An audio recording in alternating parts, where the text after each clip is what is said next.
general overview of some of the highlights of what I enjoyed about this build, and then do my functions test. As you can see, the wood finish turned out really nice. The grain was highlighted really nicely by the Danish oil. Did some minor shaping.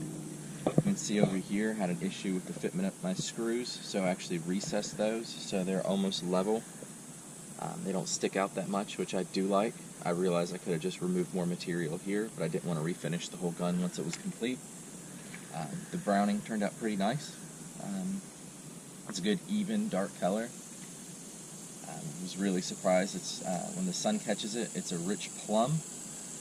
I don't have the aftermarket sights I purchased that I plan on upgrading, but once I'm done with these, I will be installing those. So now for the functions test. Go to half cock, push forward, nothing, pull the trigger, nothing.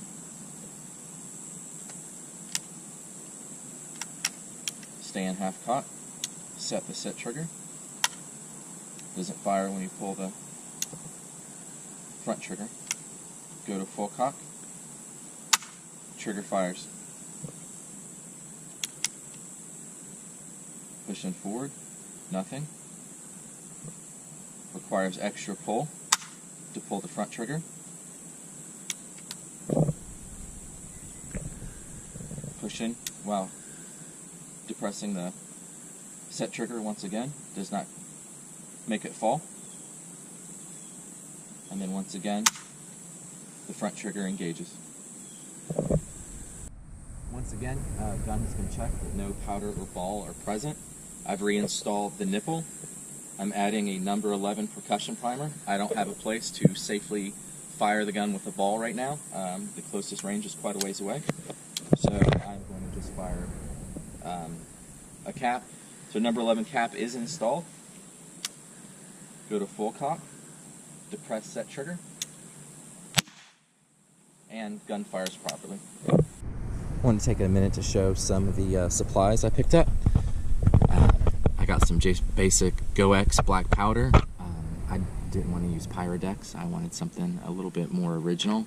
It produces a really nice blue smoke and a little bit of a fireball, which is quite enjoyable. I was using lithium grease at first, but I switched to this slick breech plug nipple grease. I've read about getting the nipples stuck in there with a little bit of gunk, so didn't want to mess with that. Did definitely have to get a ramrod, jag, and cleaning brush kit. While I was cleaning, I didn't have an attachment to fit on the actual ramrod, so I was using a 1/4-inch wooden dowel with a finishing nail put on the end of it, and I would actually tack a couple of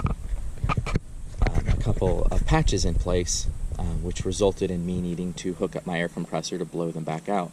It was good enough to get the gun through the actual browning process without the barrel getting all pitted and rusted up, but it was definitely not good for getting it clean once I ran a little bit of black powder through it. So kit was very cheap, it was good.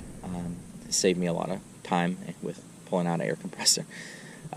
Basic pre-lubricated patches, these were highly recommended we have a place called Buffalo Bill's Black Powder. He's pretty famous down here in Central Florida.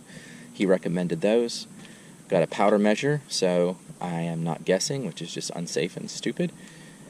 A ball starter, and of course number 11 percussion caps.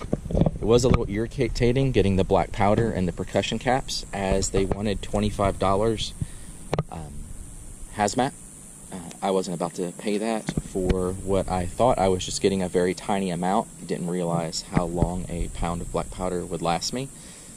So I picked those up locally. They were a lot more expensive, but they were still much, much cheaper than paying for shipping.